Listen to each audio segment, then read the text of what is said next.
Niat puasa tarwiyah 8 Zulhijjah.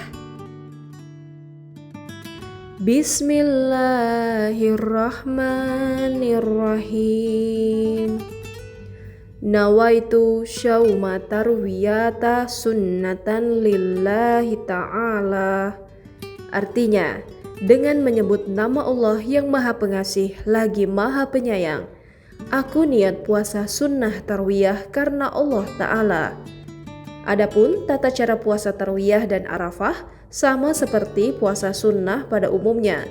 Muslim bisa membaca niat pada malam hari. Setelah itu, Muslim harus menahan diri dari lapar, haus, hawa nafsu, dan segala hal yang dapat membatalkan puasa sejak terbit fajar sampai terbenamnya matahari.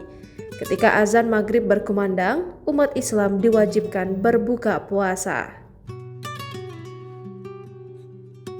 Download Tribun X sekarang, menghadirkan lokal menjadi Indonesia.